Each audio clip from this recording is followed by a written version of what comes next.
네, 안녕하십니까. 오늘도 일상기도회를 통해 함께 하나님의 말씀을 나누고자 합니다. 오늘 우리가 함께 나눌 말씀은 시편 14편 1절로 7절까지의 본문입니다.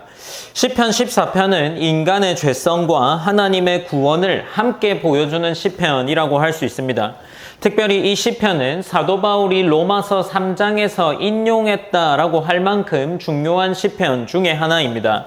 바울은 이 시편을 통해서 사람이 죄 아래에 있으며 자신의 의로는 하나님 앞에 설 수 없다라는 것을 설명하고 있습니다. 따라서 이 시편 14편의 내용은 몇몇 악한 사람을 지적하는 말이 아니라 하나님을 떠난 인간의 본성을 드러내는 그러한 시편이라고 할 수 있습니다. 오늘 본문 1절에서는 이렇게 기록하는데 어리석은 자는 그의 마음에 이르기를 하나님이 없다 하는도다. 그들은 부패하고 그 행실이 가증하니 선을 행하는 자가 없도다 라고 기록하고 있습니다. 이 본문 1절에서 등장하는 어리석은 자는 지식이 부족한 사람을 의미하지는 않겠죠. 성경에서 어리석음을 말할 때 의미하는 바는 하나님을 삶의 기준에서 제외한 채로 살아가는 태도를 어리석음이라고 이야기합니다.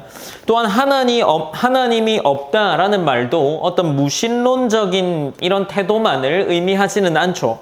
하나님이 계시든 계시지 않든 그것과는 상관없이 살아가는 어떤 한 개인의 삶의 태도를 포함하는 표현이라 할 수 있습니다. 그래서 이 시편 기자 다윗은 지금 이 노래를 할 때 문제가 무엇이냐라고 할 때 사람의 지식이 아니라 삶의 방향에 있음을 보여주고 있습니다. 이어서 이 시인은 그는 하나님을 떠난 삶의 결과에 대해서 이야기하기 시작합니다. 하나님을 삶의 기준에서 밀어내면 결국 사람은 자기 기준으로 살 수밖에 없게 되죠. 그 결과 죄와 부패가 삶 속에서 나타나고 있습니다. 시편 기자는 인간 사회의 여러 문제를 보면서 그 뿌리를 하나님과의 관계에서 찾고 있습니다. 2절로 3절에서는 시선이 땅에서 하늘로 옮겨집니다. 하나님께서 사람들을 살펴보시며 깨닫는 자가 있는가, 하나님을 찾는 자가 있는가 라고 이야기를 하고 있습니다. 그런데 그 결과, 이 하나님이 보신 결과가 어떠합니까? 다 치우쳤으며 함께 더러운 자가 되고 선을 행하는 자가 없다라고 이야기를 하고 있습니다. 그것이 3절 본문에 기록되어 있는 거죠. 그렇게 하나님께서 이 사람들의 삶의 태도를 볼 때 이렇게 하나님을 찾는 사람이 아무도 없었던 것 같습니다. 여기서 하나님을 찾는다라는 표현 또한 우리가 생각해 볼 때 하나님에 대해 관심을 갖는 정도의 이상, 그 이상을 의미한다라고 할 수 있겠죠. 하나님께서 인간을 살펴보셨을 때 누구도 하나님을 중심에 두고 있지 않았다는 것이 시편 기자와 하나님의 진단이었습니다. 이 말씀은 사람을 비난하기 위해 기록된 것은 아니겠죠. 오히려 인간이 왜 하나님을 필요로 하는 존재인지를 보여주기 위해 기록한 것이라 할 수 있습니다.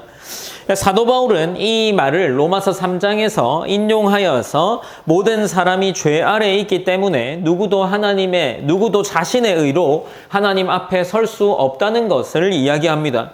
다시 말해서 이 시편 14편은 이 사람 자체를 절망시키기 위한 구절이라기보다 하나님의 은혜가 왜 사람에게 필요한지를 설명하는 말씀입니다.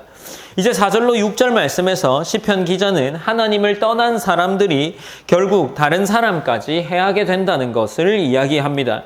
그들은 자신의 힘을 의지하며 살아가지만 하나님께서는 의인의 세대와 함께 하신다라고 선언합니다. 여기서 의인은 완벽한 사람을 의미하지는 않습니다. 죄가 전혀 없는 사람이 아니라 하나님께 자신의 삶을 맡기며 살아가는 사람이 이 시에서 말하고 있는 의인이라 할 수 있겠죠. 성경은 의인을 자신의 공로를 자랑하는 사람이 아니라 하나님을 의지하는 사람으로 이 의인을 표현하고 있습니다. 그리고 14장 7절 마지막 이 시편 9절에서 이스라엘의 구원이 시온에서 나오기를 원하도다.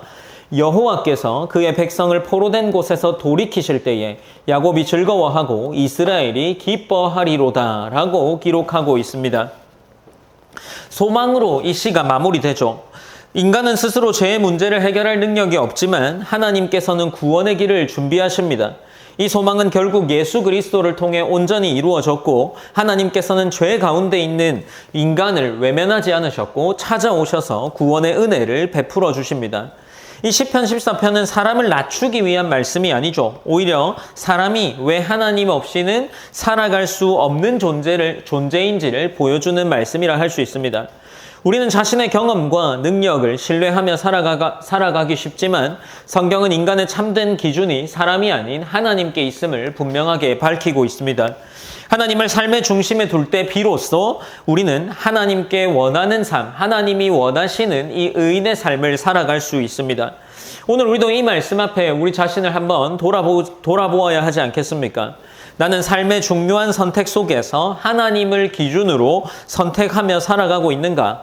혹은 내 생각과 내 경험을 더 신뢰하고 살아가고 있는지를 돌아볼 수 있을 겁니다. 그리고 이 시를 볼 때 우리의 삶 가운데 하나님이 우리 스스로 할 수 없는 능력들을 알기에 예수 그리스도를 보내주셨습니다. 그러한 예수 그리스도를 보내주신 그 가치를 기억하며 살아가는 삶이 우리의 삶이 되기를 우리는 기도하며 나아가야 할 겁니다.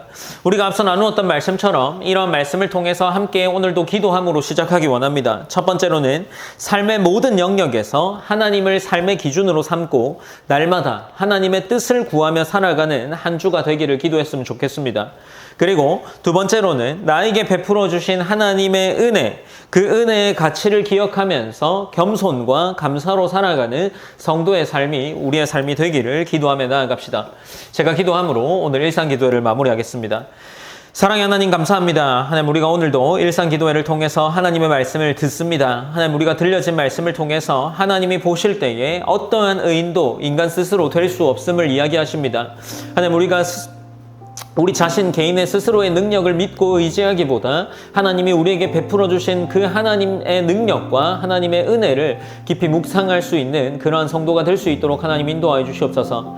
그리하여서 하나님이 베풀어 주신 은혜의 가치를 날마다 깊이 깨달아서 겸손과 감사로 하나님과 동행하는 삶이 우리의 삶이 될 수 있도록 인도하여 주시옵소서. 모든 영광 하나님께 올려드리며 살아계신 예수님의 이름으로 기도드립니다. 아멘.